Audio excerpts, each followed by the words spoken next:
것을 주의 이름으로 환영합니다. 이 시간 함께 묵상 기도하심으로 주님께 예배드리겠습니다. 기도하시겠습니다. 여호와여, 나의 영혼이 주를 우러러보나이다. 여호와여, 주의 도를 내게 보이시고 주의 길을 내게 가르치소서. 주의 진리로 나를 지도하시고 교훈하소서. 주는 내 구원의 하나님이시니 내가 종일 주를 기다리나이다.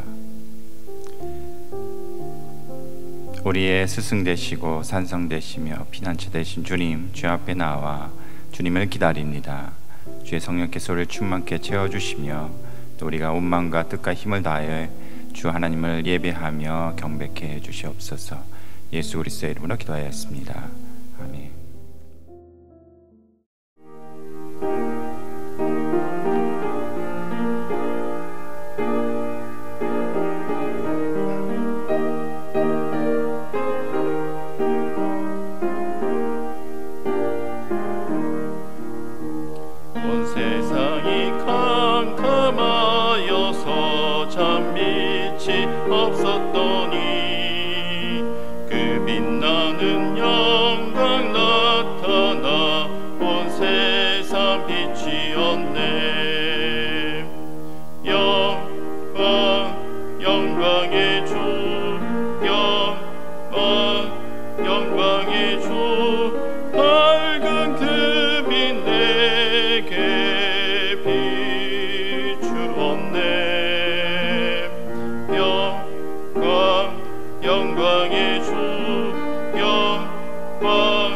영광의 주, 이 세상의 빛은 오직 주 예수님.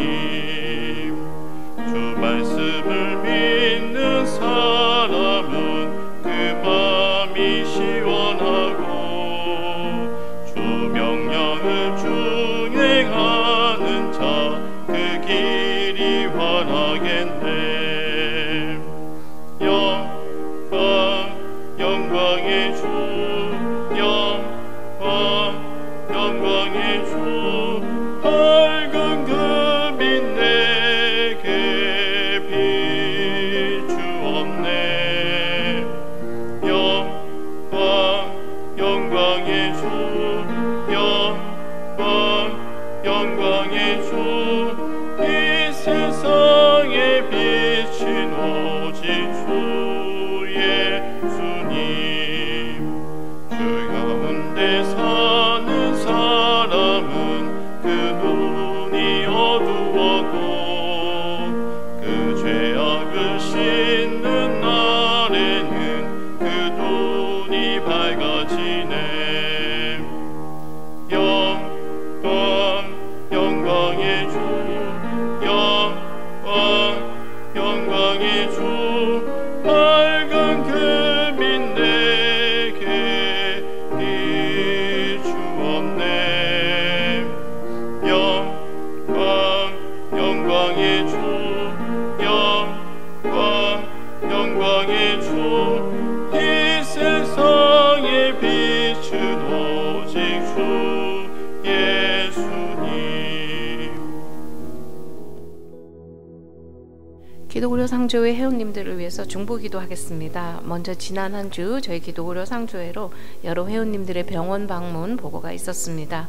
먼저 임신 소식 전하신 회원님 계십니다. 텍사스의 트렌 회원께서는 임신하셨음을 저에게 알려주셨습니다. 수술 예정이신 회원님 계십니다. 뉴저지의 박 회원께서는 오른쪽 팔꿈치 부상으로 수술 예정임을 알려주셨습니다. 치료 중 혹은 치료 후 회복 중에 계시는 회원님들 계십니다. 커네티컷의 이 회원께서는 호흡곤란으로 이하를 가셨는데 바이러스 감염 등으로 인한 호흡기 질환 진단을 받으시고 치료 후 회복 중에 계십니다. 일리노이 한 회원께서는 감기로 많이 힘들어하는 어린 자녀를 위해서 어머니께서 아프지 않고 아이가 건강하게 자랄 수 있도록 함께 기도해 주십시오 하고 기도 요청해 주셨습니다. 일리노이 또한 한 회원께서는 시력 저하가 진행이 되고 있어서 더 이상 진행되지 않고 시력을 잘 유지할 수 있도록 함께 기도하여 주십시오 하셨습니다. 미조리의 안 회원께서는 현재 직장암 치료 중이신데요. 암이 깨끗하게 치유가 되고 또한 치료에 있어서 후유증 없이 잘 진행될 수 있도록 함께 기도해 주십시오 하셨습니다.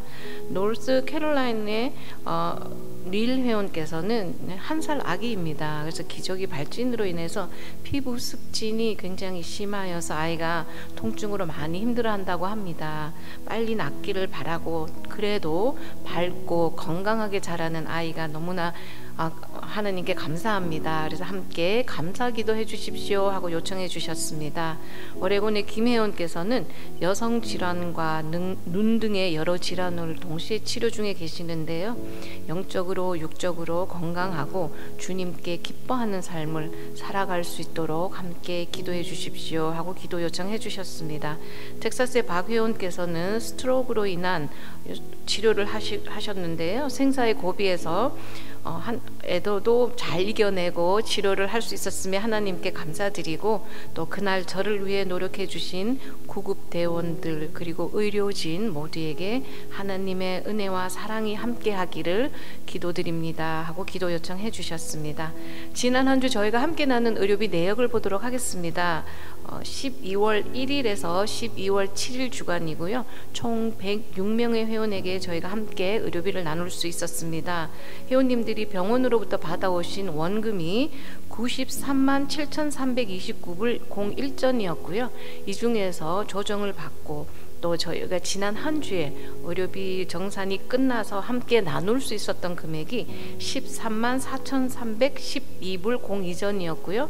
가장 큰 금액 나눔 받으신 회원님이 원금이 41만 7,762불 55전이었고, 이 중 지난 한 주 저희가 함께 나눈 금액이 5만 5,809불 05전이었습니다.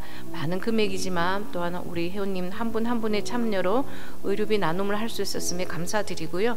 또 이번 주에 중보기동 목록의 회원들 외에도 장기간 동안 치료 중에 계시는 우리 회원님들, 사역자님들 계십니다. 그분 한 분 한 분들에게 치유와 회복이 함께 할 수 있도록 중보기도 올리겠습니다.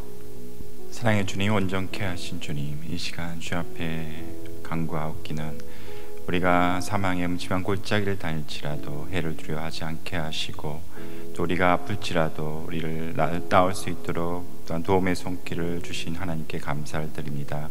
많은 의료진과 또 병원을 잘 연결케 하셔서 잘 치료받게 하시고 도움의 손길을 허락하신 주께 감사를 드립니다.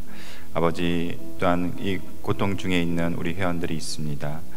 이 고통 또한 아버지께서 걷어내실 줄 믿사옵고, 또 우리에게 나음과 치료, 완전한 치료를 허락해 주실 줄 믿습니다. 특별히 아버지 피부 질환과 또한 아픈 우리 아기 회원이 있습니다. 주님 기억해 주셔서 그 모든 질병에서 자유함을 얻게 하시고 말끔하게 치유받을 수 있도록 역사해 주시옵소서. 또한 우리 임신한 회원 아버지 그 가정에 주님께서 귀한 생명 허락해 주셨사오니 건강하게 순산할 수 있도록 그 모든 가정 주께 의탁하오니 인도해 주시고, 건강한 순산을 통해서 아버지께 영광을 돌리며 또한 주님의 귀한 나를 위해서 쓰임받는 자녀로 성장하게 해 주시옵소서. 또한 아버지 수술한 회원이 있습니다. 주님 기억해 주셔서 아버지 완전히 회복되고 건강한 몸을 되찾아 하나님께 영광 돌린 삶으로 온전히 또한 다시 돌아가게 하시며, 또한 여러 가지 질병으로 인해서 치료받고 있는 모든 회원들 한 분 한 분 주님 방문해 주시고 안수하사 그 각각의 질병들 치료해 주셔서 하나님 그 질병에서 자유케 하시고 회복을 허락해 주시옵소서. 특별히 직장암으로 치료받고 있는 회원이 있습니다. 여러 가지 암으로 치료받고 있는 모든 회원들 지금 기억해 주셔서 그 모든 고통을 반감시켜 주시고 치유케 하셔서 그 모든 암세포가 몸에서 떠나갈 수 있도록 아버지 역사해 주시고 보호해 주시옵소서. 특별히 우리 사역자들 한 분 한 분을 기억하시고 보호하사 우리가 한시라도 주님의 보호하심과 도우심 없이는 살아갈 수 없는 존재임을 고백하오니 아버지 늘 주님의 날개 가운데 보호하시고 지켜주시길 기도합니다. 특별히 치료받고 있는 우리 정의사님 기억해 주셔서 완전하게 아버지 건강을 되찾을 수 있도록, 그래서 주님의 영광을 돌리는 삶으로 더 아버지 주님께 드리는 삶을 살 수 있도록 아버지 은혜 내려주시옵소서. 또 목사님 사모님들 붙들어 주시고 건강 지켜주시며 강건케 하셔서 아버지 사역 맡기신 사역들 감당하는데 조금만이라도 부족함이 없도록 날마다 필요한 은혜를 허락해 주시길 원합니다. 오늘도 말씀 전하실 매튜 목사님 함께 해주시고 성령 충만한 가운데 아버지의 온전한 말씀이 이 시간 선포될 수 있도록 입술을 주장하시고 함께 해주시옵소서. 감사하고 예수 그리스도의 이름으로 기도하였습니다. 아멘. 하나님의 말씀 로마서 12장 1절 말씀 되겠습니다. 로마서 12장 1절 말씀을 우리 한 목소리로 봉독하시겠습니다. 그러므로 형제들아 내가 하나님의 모든 자비하심으로 너희를 권하노니 너희 몸을 하나님이 기뻐하시는 거룩한 산 제물로 드리라. 이는 너희가 드릴 영적 예배니라. 아멘.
오늘 이렇게 예수님의 생신을 같이 기뻐하기 위해서 아름다운 이렇게 장식이 되어 있네요. 오늘은 로마서 12장 1절 산 제사라는 제목으로 같이 말씀의 은혜를 나누고자 합니다. 한 교회에 닭하고 돼지하고 같이 다니고 있었습니다. 예. 근데 선교 헌금을 한다고 하니까 닭이 돼지한테 우리도 여기에 동참하자. 그래서 아침 식사를 마련해서 우리도 모금을 하자. 했더니 좋다.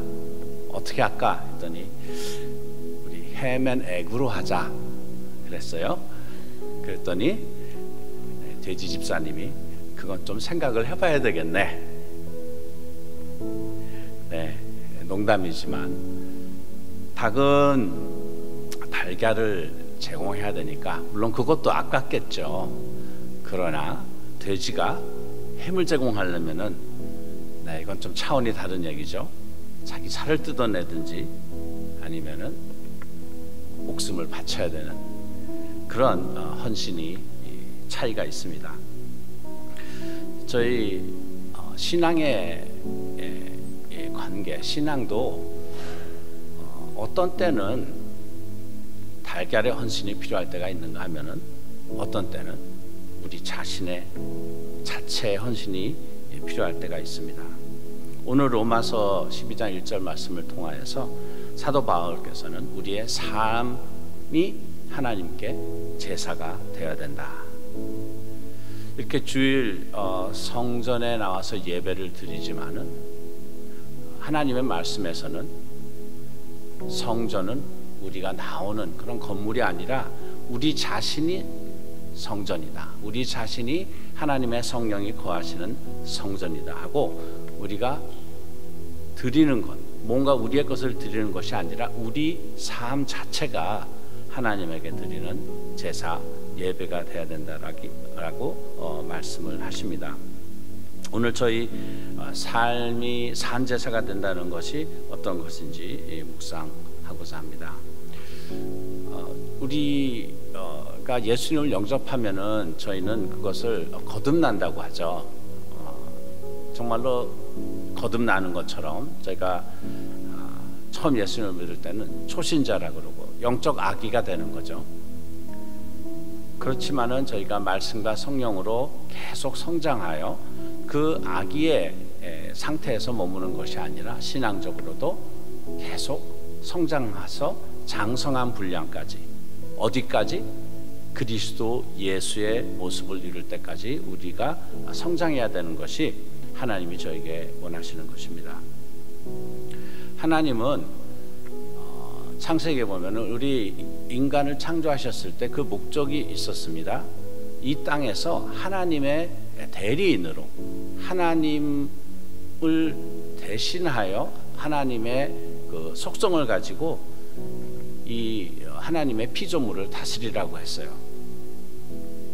그러나 죄를 짓고 타락하여서 하나님과의 관계가 단절이 되고, 이 다스려야 될 이 피조물이 아니라 오히려 이 여러 이 땅의 것들, 남자는 수고를 해서 이 땅의 어떤 노동으로 땀을 흘려서 어떤 산물을 얻어야 되는, 이렇게 싸워야 되는 그런 갈등 관계로 되게 됐습니다. 이것을 회복하기 위해서 예수 그리스도께서 십자가를 지고 인간의 죄를 지고 돌아가심으로써 사람과 하나님의 관계가 회복은 됐죠.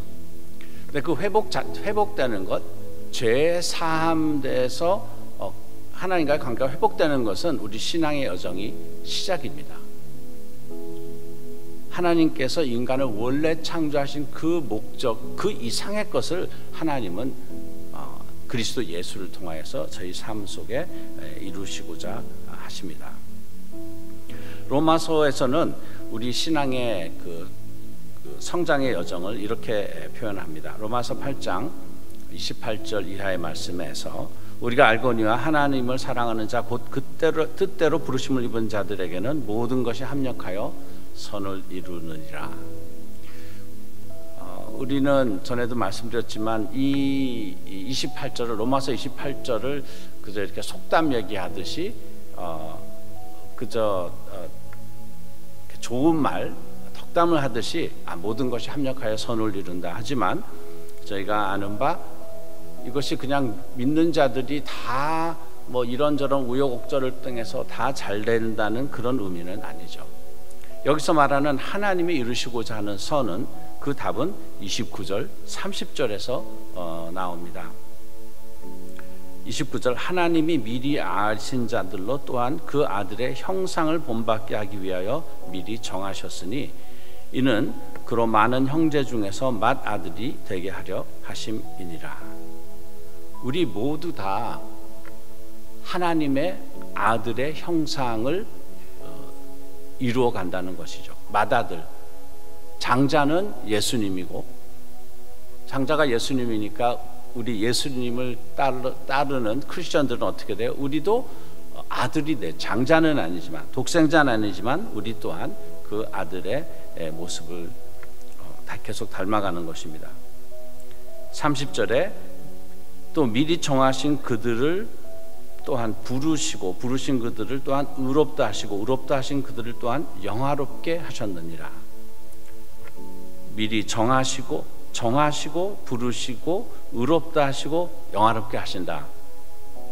굉장히 저희 신앙 여정에서는 중요한 것이죠. 저희가 하나님을 알기 전, 만세 전부터 하나님은 이 정하셨고, 또 그러한 사람들을 부르시고 그리스도 예수를 통해서 의롭게 하시고, 또 예수님의 피의 대가로 성령님이 임하셔서 우리들을 영화롭게 한다. 저는 이걸 기억하기 쉽게 하기 위해서 정부의 영이라고 이렇게 기억을 합니다.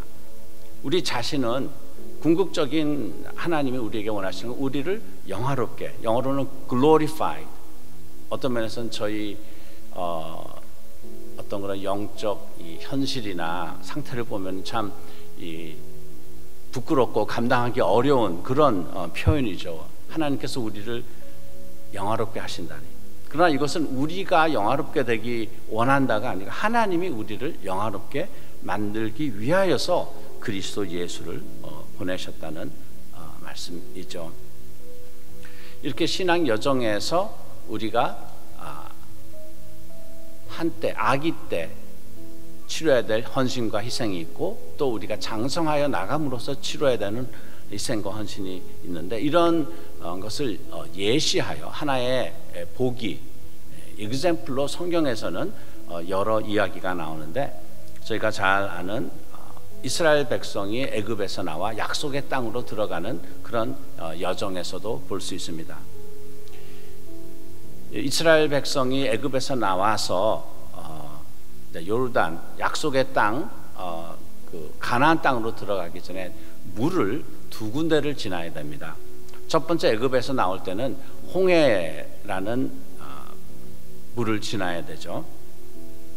이때는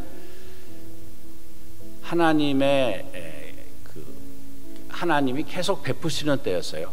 이스라엘 백성은 별로 믿음을 들이지 않고 어떤 면에서 막 불평을 했죠. 우리가 이 앞에는 물이 있고 뒤에는 애굽 군대가 따라오는데 우리가 우리를 여기서 죽이려고 이렇게 끌고 왔냐 하면서 모세에게 불평을 했을 때 모세는 잠잠히 하나님이 하시는 일을 바라보라 하면서 하나님이 명하신 대로 그의 지팡이를 물 위로 이렇게 뻗치고 그 모세의 순종의 그런 행위를 통하여서 하나님은 역사, 기적을 이루셔서 물이 땅이 되었습니다. 그 물이 땅이 되었을 때 이스라엘 백성은 따라서 지나가야 됐죠. 아시다시피 이스라엘 백성들의 그 믿음의 부족함으로 하나님을 시험해서 그들이 광야에 40년 방황을 하게 됐고 그 믿음이 없었던 그 세대가 다 죽은 후에 다음 세대가 이제 약속의 땅으로 들어갈 때가 됐습니다. 그때도 물을 또 하나 건너야 됐어요. 그 물은 요단강이었는데 요단강에 그때는 성경에서 말씀하시기를 그때 추수 때라 물이 범람하다시피 한 때였어요. 그러니까 물이 아주 깊은 때였죠. 이 물을 건너기 위해서는 하나님께서 이스라엘 백성, 특별히 그 제사장, 언약궤를 맨 제사장들에게 요구하는 것은 물을 가르시고 건너라가 아니고 그 발바닥이 물에 닿을 때, 발바닥이 물에 머물 때 하나님께서 물길을 열어주신다 하셨어요. 그래서 그 말에 순종해서 그 범람한 물에 들어가면서 물이 멈춰진 것이었어요. 그것은 홍해를 그저 갈라진 것을 보고 들어가는 것과는 차원이 다른 믿음을 요구를 하죠. 또 다른 성경적 예화는 룻기에서 찾아볼 수 있습니다. 룻기는 이방인이었는데요. 그 이야기를 다 드릴 수는 없고 시어머니가 나오미였습니다. 그래서 나오미의 나오미의 며느리였는데 그때는 이제 과부가 됐죠. 룻은. 그래서 이방 땅에서 이제 살다가 다시 베들레헴으로 시어머니를 따라서 룻이 왔습니다. 따라왔을 때는 이스라엘의 그 과부의 삶이라는 것은 참으로 남의 도움이 없이는 살 수 없는 그런 상황이었어요. 그래서 성경에서는 특별히 고아와 과부를 돌보라 합니다. 그런 고대 시대에서 과부의 삶은 참 거진 구걸하다시피 하는 그런 삶이었는데 그 시어머니 나오미의 이렇게 조언을 따라서 룻은 그 보아스라는 사람이 하는 그 밭에 추수를 하고 남은 이삭을 주면서 그렇게 생계를 이어갔습니다. 이스라엘에서는 그 추수를 할 때 그냥 다 싹싹 모든 이삭을 긁는 게 아니고 이제 주로 추수를 하지만은 가난한 자들이 먹을 수 있게 가장자리는 조금 남겨주는 그런 선행의 풍습이 있었는데, 그러면은 가난한 사람들이 이제 추수하는 사람들 뒤를 따라다니면서 정말 떨어지는 그런 이삭을 구걸하다시피 얻어서 시어머니를 섬겼죠. 그것 자체도 참 많은 희생과 헌신이 따랐어요. 노동이었고 아주 자신이 이렇게 뭐랄까 부끄러운 일이고 노출되는 그런 일이었죠. 하지만 보아스가 그것을 이렇게 참 의인이었기 때문에 잘 은혜를 베풀었습니다. 그러다가 이 나오미의 권유로 이 보아스가 결혼을 하지 않았어요. 그래서 나오미 시어머니 나오미가 이 보아스를 남편으로 삼을 그럴 계획을 해서 보아스가 이렇게 추수하고 나서 술을 먹고 그리고 잠자리에 갔는데 그 잠자리에 루스 보고 가라 그랬어요. 이게 성경에서 좀 뭐 이런 그런 영적인 의미가 있는 건데, 그러니까 남의 밭에 가서 떨어지는 이삭을 줍는 거하고 여인으로서 남자에게 자신을 이렇게 취하소서라고 이렇게 헌신이라면 그렇지만은 이것이 차이가 있죠. 그러나 보아스는 또 의인이어서 그런 룻을 그때 이렇게 우리 잠자리를 같이 하자 하는 그런 의미로서 보아스 앞에 룻이 나가는데, 그렇게 하지 아니하고 모든 그런 율법의 합법적인 그런 절차를 따라서 보아스가 룻과 혼인을 하게 됩니다. 그걸 통해서 룻은 다윗 왕의 증조 할머니가 되고 예수 그리스도의 족보에도 거론이 되는 그런 이야기가 있는데, 남의 집에서 이삭을 줍는 그런 어떤 일과 자기 자신을 드려야 되는 이런 일에는 차이가 있는 거죠. 우리가 하나님을 모시고 신앙생활을 한다는 것도 이러한 우리 자신을 드려야 되는 그런 것이 요구될 때가 있습니다. 막 거듭난 신자에게, 그 초신자에게 당신 삶 자체를 드려라, 이런 것은 요구하기는 힘들죠. 그러나 우리가 추구해야 되고 우리가 전해야 되는 예수님과의 관계는 예수님의 제자가 되는 거예요. 그저 그냥 예수 믿고 그저 구원받고 거기서 끝이 아니라 그것이 시작이라는 거죠. 20세기의 가장 큰 전도자라고 알려진 빌리 그레이엄 목사님도 큰 운동 경기장에서 정말 수백만의 사람들을 예수님께 인도하는 그런 정말 많은 열매를 맺는 사역을 하셨지만은 그 인생의 말기에서는 그렇게 예수님을 그저 영접하는 거기서 그친 것은 후회했다 했습니다. 그것만이. 왜냐하면 예수님이 우리에게 원하는 것은 뭐였죠? 땅끝까지 가서 예수님의 제자를 삼으라고 했어요. disciple. 그저 믿고 그저 내 편리함 안에서 그런 하나님을 섬기는 것이 아니라 나의 모든 것을 요구하는 그런 하나님과의 관계로 들어가야 된다는 것입니다. 하나님과 우리는 구약에서도 그렇고 신약에서 예수님과의 관계에 있어서도 그렇고 남편과 아내의 관계, 혼인의 관계로서 많은 그런 비유가 있습니다.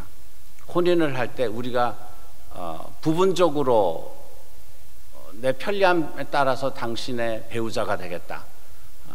1년 365일인데 365일은 당신 남편하고 한 10일은 당신 남편 안 하겠다. 뭐 이런 개념이 성립이 될 수 없잖아요. 이해가 되지 않죠. 저희도 하나님과의 관계에 있어서 우리가 드려야 되는 것은 우리 자신, 나의 모든 것을 드려야 되는 것을 하나님은 우리에게 원하고 계십니다. 이렇게 산제사를 드린다는 것은 우리가 어떤 그런 영적인 행위, 종교적인 행위, 예를 들어서 뭐 말씀을 많이 읽는다든가, 뭐 금식을 한다든가, 잠을 줄이고 새벽기도를 한다든가, 어떤 이런 희생도 있지만 그것 이상의 우리에게 희생을 요구합니다. 내가 산 제사가 된다는 것은 자신을 부인하고 십자가를 지는 그러한 삶입니다. 이것을 구체적으로 우리 삶에 어떻게 적용할 수 있을까요? 여러분들 신앙생활 하는 데 있어서 어떤 부분이 제일 어렵다고 생각하십니까? 목사님들한테도 목회를 하면서 어떤 부분이 제일 어렵다라고 물어보면은 뭐라 그러실 것 같아요? 어딜 가든지 사람들하고의 관계가 제일 어렵다고 많이 말씀하십니다.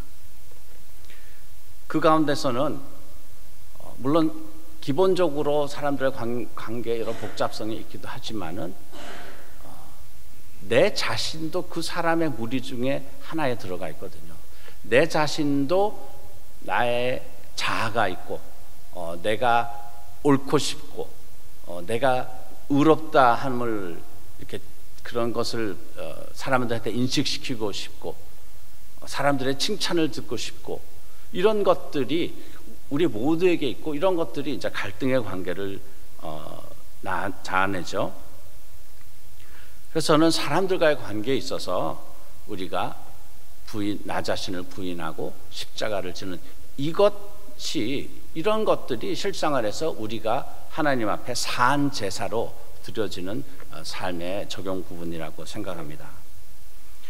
우리가 뭐 어리석고 약하고 게으르고 이래서가 아니라 예수님 때문에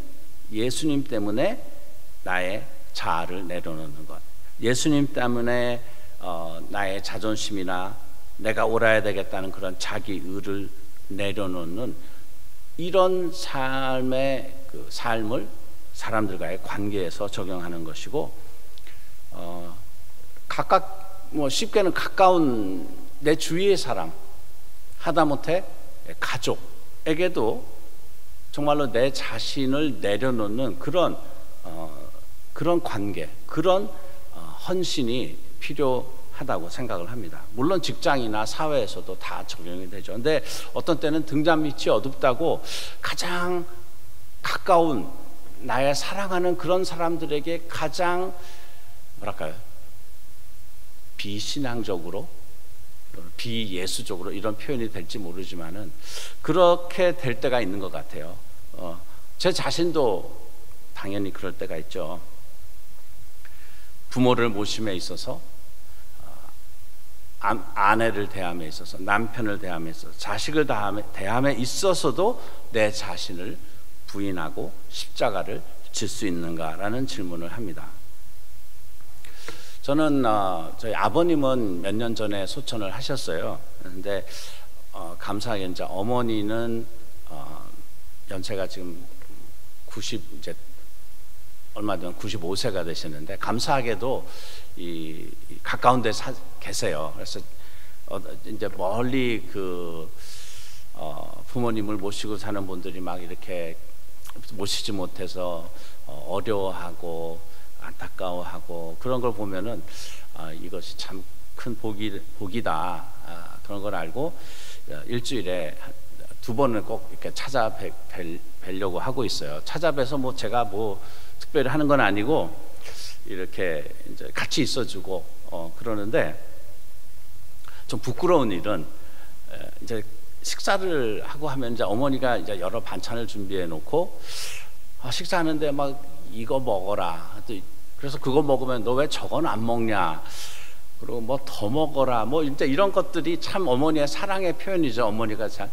근데 어머니는 연세가 90 그렇게 됐고 저도 먹을 만큼 먹었는데 그럴 때는 마치 꼭 이렇게 청소년기 아이처럼 그런 게 이렇게 좀 잔소리처럼 마더가 될 때가 있는 거예요. 그래서 이렇게 시큰둥한 반응을 하고 먹으라면 먹으면 되는데 뭐 왜 자꾸 먹으라냐 그런다 그러고 뭐 이런 걸 할 때가 있는데 좀 지나 보면 내가 왜 이러지? 더 어머니한테 뭐랄까 자상하게 하고 그래야 되는데 근데 그게 안 될 때가 있고 신경을 안 쓰면은 이게 이렇게 또 그런 내 자신의 모습을 보고 이게 사소한 것이지만은 굉장히 마더가 되더라고요. 그래서 뭐 이것도 단순하게 어머니한테 가기 전에 기도를 하고 가야 되겠다. 들어가기 전에 하나님, 뭐 다른 데서 거창한 데서 예수님의 모습을 찾을 게 아니라 당연히 해야 될 어머니를 공경하는 여기에 있어서도 제가 마음은 안 그런데 어떤 때는 말과의 행동이 이렇게 틱틱거리고 할 때가 있으니까 참 하나님 죄송합니다. 성령 하나님 도와주십시오. 이렇게 기도를 하고 어머니 집에 들어가서 조금씩 나아지고 있는 것 같아요. 제 인격에 좀 민낯을 드러내서 죄송한데요. 제가 이 말씀을 드리는 것은 우리 하나님께 드리는 산제사, 하나님은 우리를 이것을 요구를 하시고 성경에서도 이것들이 우리의 관계에 있어서 하나 다 표출돼야 된다. 부모는 자식을 대하면서, 자식은 부모를 공경하면서, 아내는 남편은 아내를, 이 관계에서 우리가 내가 어떻게 그 상대를 예수님 대하듯이 대하는가, 또 그 상대에게 어떻게 내가 예수님의 모습으로 예수처럼 그분들을 대하는가, 이것이 쉬울 듯 하지만 굉장히 어려운 우리의 과제고, 이런 사소한 데서 내가 내 자신을 부인하고 나의 필요를 내려놓고 나의 자와 나의 체면, 자존심 이런 것들을 내려놓고 주님의 구속적인 그런 말과 행동을 하는 것, 저는 이런 것들이 하나님 앞에 바쳐지는 산제사의 모습이라고 생각합니다. 이런 산제사의 삶을 살 때 로마서 12장 1절에서 언급하는 이 산제사가 로마서 12장 2절에 이로도 연결된다고 생각하는데, 너희는 이 세대를 본받지 말고 오직 마음을 새롭게 함으로 변화를 받아 하나님의 선하시고 기뻐하시고 온전한 뜻이 무엇인지 분별하도록 하다. 하나님 앞에 우리가 산제사의 그런 삶을 살 때, 우리 자신을 드리는 삶을 살 때 우리는 하나님의 온전한 뜻 안으로 인도됩니다. 온전한 뜻이 있어서 그것을 막 추구한다기보다는 우리 자신이 하나님과의 관계, 또 다른 사람들과의 관계에 있어서 나를 부인하고 십자가를 지는 그런 관계에 중심된 삶을 살 때 우리가 마치 강물이 흘러 바다로 흐르는 것처럼 그러한 삶의 흐름이 연속을 이루어서 하나님의 뜻 안으로 우리 삶이 인도된다고 믿습니다. 우리가 지금 살고 있는 이 사회 풍조, 적어도 미국 안에서의 다른 세계 그 세계 나라 또 지역마다 영적 기후나 영적 상태가 다르지만 미국을 보면은 지금 점점 그 정말 청교도의 그런 정신, 기독교의 정신을 바탕으로 세워진 이 나라가 정말 비기독교화되고 또 나아가서는 반기독교화되는 그런 사회에서 살 수 있다고 보겠어요. 옛날에는 기독교인이 된다는 것이 어떤 그런 사회 기득층 안에 들어가는 것 같고 많은 혜택이 있었던 그런 시대가 있었을지 모르지만은 지금은 혜택보다는 오히려 불이익을 당할 수도 있는 그런 때라고 생각을 합니다. 이럴 때일수록 우리에게 그런 우리 자신의 삶을 바쳐야 되는 헌신의 때가 요구되고 있고 우리는 그것을 위해서 준비를 해야 된다고 생각을 합니다. 그럴 때 오히려 예수님이 이제 다시 재림하실 마지막 시대에 다가가면 다가갈수록 성성적으로도 더 어떤 신앙의 환경은 더 어려워진다 그랬어요. 박해가 심해지고 적 그리스도가 등장을 하고 이것은 언제 어떻게 이루어질지 모르지만은 이루어진다는 그런 하나님의 예언은 예수님이 초림 2000년 전에 탄생하시겠다는 것을 예언을 이루신 것처럼 이것도 예수님의 재림 전에 이루어질 우리가 어떻게 요행으로 바라서 그런 일이 없었으면 좋겠죠. 그러나 성서적으로는 이런 일은 있을 거라고 합니다. 그래서 그런 것들을 우리가 알고 그런 때 우리에게 요구되는 그런 신앙의 삶을 위해서 지금부터 우리가 결단하고 준비하고 훈련해야 된다고 생각을 합니다. 그럴 때 각자의 신앙생활 또 그리스도 예수의 교회가 어느 때보다도 더 영광스럽고 찬란한 하나님의 영광을 나타낼 수 있다고 봅니다. 그것이 하나님이 그리스도 예수를 보내시고 우리에게 성령을 보내신 정하시고 부르시고 의롭게 하시고 영화롭게 하시는 하나님의 뜻을 이루는 삶이라고 생각을 합니다. 오늘 우리 각자의 삶 속에서 내가 어떻게 내 자신을 드리는, 내 자신의 뜻을 내려놓고 주님의 뜻 안에 순복하는가, 그런 산제사의 삶을 살 수 있는지 우리 각자의 마음을 살펴보고 결단하고 준비하고 훈련하는 그러한 시간이 되었으면 합니다. 기도하겠습니다. 하나님께서 우리에게 사랑을 베푸시되 죽기까지 우리에게 그리스도 예수를 보내셔서 우리에게 사랑을 베푸셨음을 감사합니다.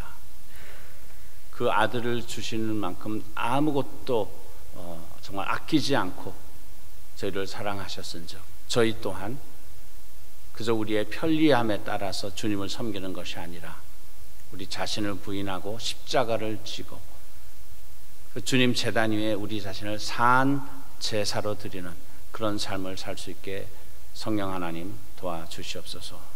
그리하여 우리가 가까운 가정에서나 직장에서나 교회에서나 사회에서 그리스도 예수의 빛의 통로가 되게 하여 주시옵소서. 예수 그리스도의 이름으로 기도드립니다. 아멘. 이 시간은 주님께 봉헌하는 시간입니다. 우리 드려진 헌금을 위해서 같이 봉헌 기도하도록 하겠습니다. 사랑해 주님, 이 시간을 통해서 주님께 봉헌합니다. 우리가 일회성으로 드리는 물질이 아니라 우리가 삶을 통해서 거룩한 산제사로 하나님께 드려진 삶을 살아갈 수 있도록 그것을 통해서 이 봉헌 또한 이어질 수 있도록 주님 은혜 내려 주시옵소서. 우리가 드려질 때에 우리가 인색함으로 드리지 않게 하시고 우리 기쁜 마음으로 감사함으로 드리게 하시며 이 물질을 주님 기뻐 받아주시고 주께서 이 물질을 통해서 주의 뜻과 주의 나라를 이 땅 가운데 더 이루어 주시옵소서. 그리고 또한 때에 따라 돕는 은혜를 주시고 주께서 공급하신 공급하심으로 우리가 살아가며 나누며 또한 주의 일을 감당케 해 주시옵소서. 감사하고 예수님의 이름으로 기도하였습니다. 아멘. 지금은 우리 주 예수 그리스도의 은혜와 하나님 아버지의 영원하신 사랑과 성령 하나님의 감화, 감동, 교통하심이 주님 제단 위에 산 제사가 되고자 하는 우리 모두 위에 로고스 선교회 회원 위에 환우들 위에 지금부터 영원토록 함께할지어다.